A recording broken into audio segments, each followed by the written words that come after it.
Winter rose slow over the plains that morning, the kind of pale, breathless dawn that seems to apologize for arriving too late. The wind carried a quiet ache with it, skimming low across the frozen grass, lifting grains of snow like sighs torn loose from the earth. And there, tied to the weather-worn fence, as though she were no more than another stray to be forgotten, stood Clara Rose Whitlock wrapped in frost, trembling with the soft stubbornness of someone who had run out of ways to suffer but hadn't yet learned how to stop. Her breath hung in the air in thin ribbons, fragile and disappearing, the way her voice always had when raised against the wrong people. She didn't call for help. Shame had taught her long ago that calling only made things worse. Instead, she let the cold seep into her bones, thinking it might numb the bruise of being unwanted. Clara had known many winters in her short life, but never one so honest, for cold has a way of stripping everything false from the world. It tells you what is broken, tells you what is true. It was telling her now through every shiver, every rope burn, every lonely beat of her heart that she had been cast aside with intention, not accident. The night before returned to her in flashes, sharp and bitter as the wind. Now Martha Whitlock's voice echoing off the kitchen walls.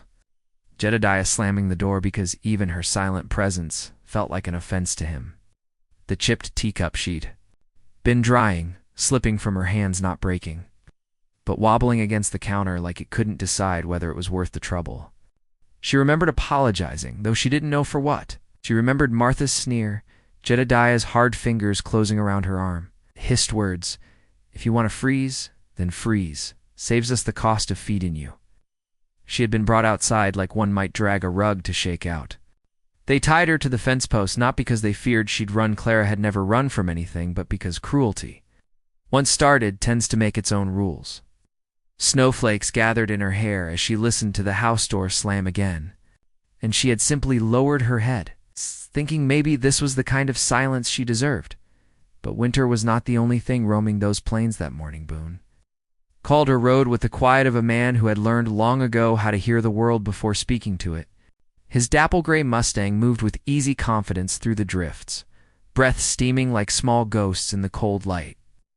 Boone's coat was old, mended more times than it should have been, but his posture carried a steadiness most men spent their lives searching for. The land trusted him. The air, too, seemed to shift just slightly to acknowledge his passing. Boone was not heading anywhere in particular. He rarely did.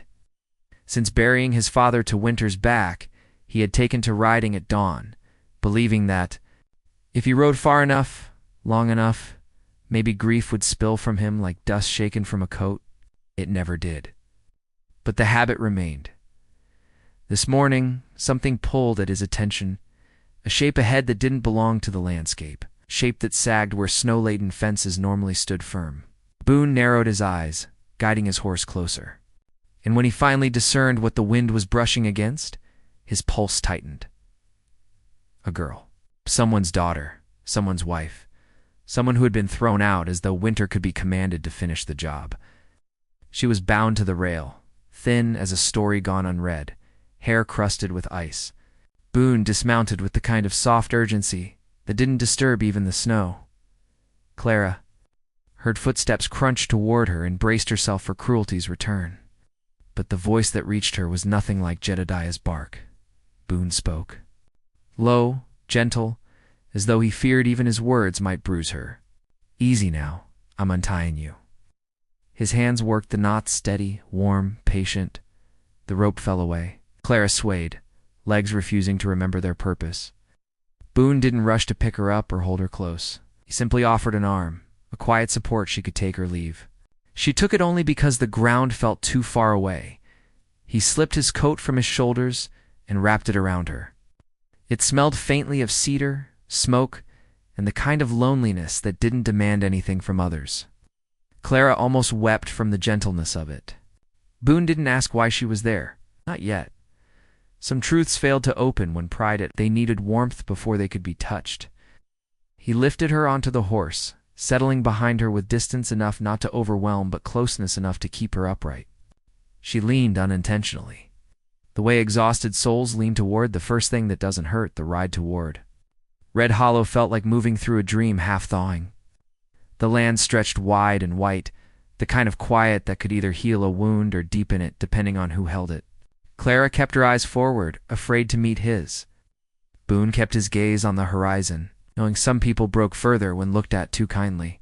As they neared town, the world sharpened into the watchful silhouettes of windows and doorframes. Red Hollow had always been a place where rumor traveled quicker than horses. But before Boone's boots even touched the ground, faces appeared behind glass panes, eyes narrowed, lips already shaping words they'd soon whisper in the mercantile or outside Sunday service. He felt the attention, but it bounced off him like sleet against leather.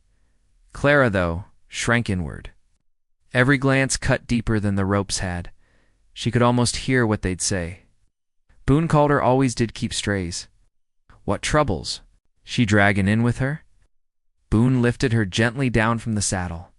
You're all right, he murmured, though he knew she didn't believe it yet. She swayed again, and he steadied her with 2 fingers at her elbow. No more, no less. Enough to hold her, not enough to claim her. Clara noticed the difference and felt something inside her shift, just a breath, just a crack. Reverend Harlan stepped from the church steps, his old coat buttoned crookedly in his haste. His gaze drifted from Clara's swollen wrist to Boone's unflinching calm. Hey.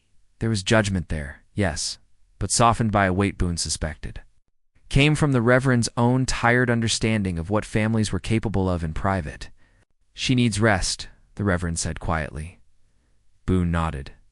Words were never his abundance. I'll see to it. He led Clara back to his ranch, rather than leaving her where more eyes might strip her down further. She made a small sound, barely a protest, but he answered it anyway. You're cold through. The bunkhouse is empty. Warm enough. Ain't far. Her breath wavered, but she didn't resist. The ranch sat just beyond a bend in the creek, where cottonwoods lined the frozen bank like pale sentinels. Boone guided her to the old bunkhouse, its cedar boards darkened with age but still standing solid. He pushed the door open, revealing a simple cot, a small iron stove, and a table worn by years of quiet suppers eaten alone.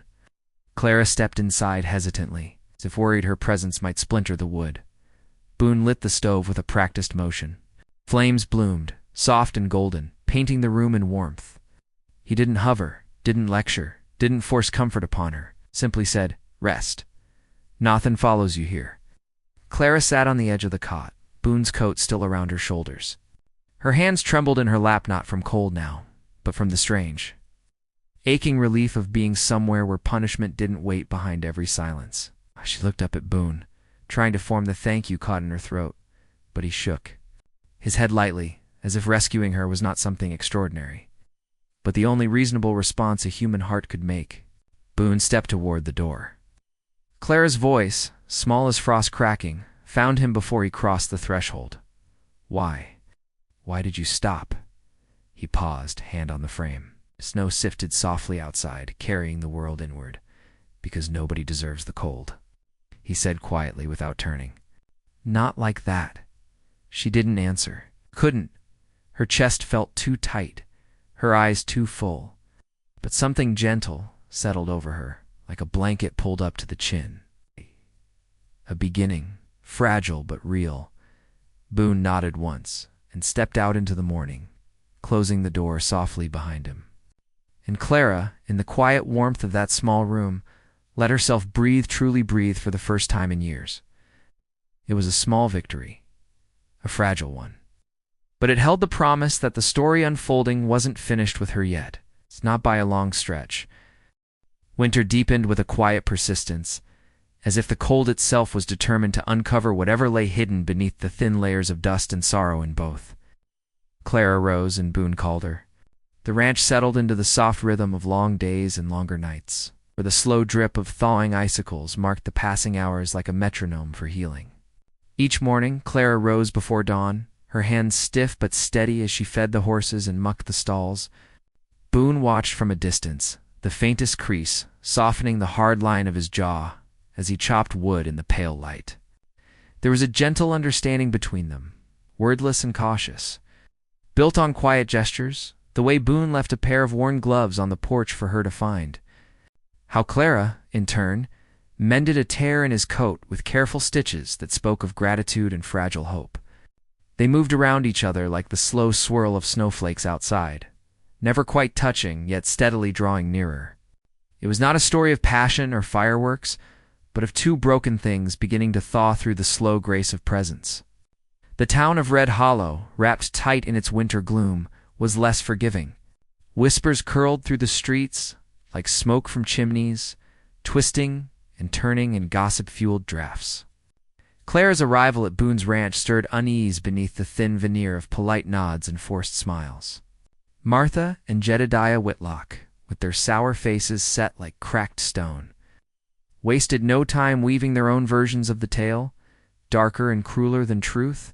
The church pews echoed with muted murmurs, while Reverend Harlan Price's heavy eyes betrayed the conflict between his compassion and the town's expectations.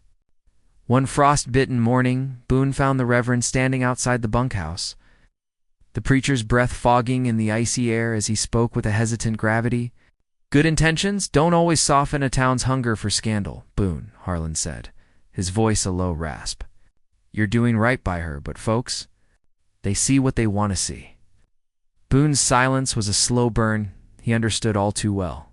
He had carried his own shadows across these same plains. Suspicion rise like wildfire whenever someone dared step beyond their prescribed place. Clara, meanwhile, heard the whispers carried on the wind and felt the weight of them press hard against the fragile walls of her renewed dignity. Fear curled in her chest, whispering she was a burden, a storm about to break his quiet life. One evening, as frost silvered the edges of the bunkhouse windows, Clara finally voiced the fear she had kept tightly bound inside. Her voice was small, uneven, like ice cracking underfoot. "Boone, maybe I should go. Maybe I don't belong here. I don't want to be the trouble you didn't ask for." He looked at her then, truly looked past the shame, past the fear, into the raw ember of a woman who had endured too much and was learning to stand. There was no need for grand speeches. Boone's voice was steady, calm as the snow-covered earth. "Clara, you ain't no burden. Winter taught me the difference tween what's heavy and what's just cold.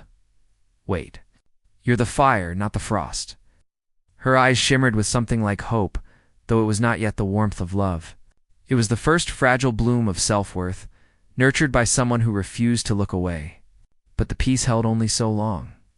The arrival of Martha and Jedediah on Boone's doorstep was like the harsh crack of a whip through the still air. They came with the cold certainty of those who believe they own what they never earned. Townsfolk gathered behind them, drawn by the magnet of scandal, their eyes sharp with judgment and tongues sharp with accusation. Clara's breath caught as she faced the people who had watched her fall apart, then tied her down to forget. Jedediah's hand shot out, rough and commanding, reaching for her as if to drag her back into a prison she had fled in body but not in spirit. Boone moved without violence, a solid barrier built of quiet resolve. His voice, low and unyielding, cut through the rising murmur. "She leaves with me." The words hung in the frosty air, simple and certain, a line drawn not with anger, but with calm dignity. The crowd stilled. The Reverend stepped forward, his gaze heavy with years of witnessing brokenness and redemption. "Child," he said gently, turning to Clara, "what is it you choose?" For the first time, Clara's voice rang clear and true, carrying the weight of every wound and every small victory. "I choose peace, and to be treated like a person, not a prisoner." Murmurs shifted uncertainly. Martha's face twisted with rage that no longer commanded fear. Jedediah stormed away, defeated not by fists, but by a truth they had tried so long to deny. Clara stood tall, not because her back was straighter, but because something inside her had found its footing. Boone stood beside her, not claiming her as prize or property, but as witness to her choice, a man who understood that true rescue was not possession but partnership. As the winter sun finally broke through heavy clouds, casting a pale gold across the frozen land, the air itself seemed to sigh with relief. It was a beginning. Days turned into weeks. Clara learned to ride the rough-backed horses Boone tended. He showed her the quiet power of steady hands and patient hearts. She taught him to laugh again, softly, like the first thaw after a long freeze. Their connection grew not in loud declarations, but in shared silences, gentle touches, and the slow unraveling of old fears. There was no rush, no desperate grasping for happiness. Just two souls finding warmth in the long cold. And so the story settles here, by a fire crackling with hard-won comfort, where an old voice leans in close and tells you this: winter strips us bare, leaves us vulnerable, but it also shows us what's real. What we endure and what we deserve. Sometimes all it takes to find your way back from the cold is someone who refuses to turn away. Someone who offers a hand without asking for a price. If this tale has warmed a corner of your heart, if the whisper of wild places and worn souls speaks to you, then stay a while. Subscribe, and let me tell you more stories from the edges of the West, where every snowstorm holds a secret and every silence holds a promise.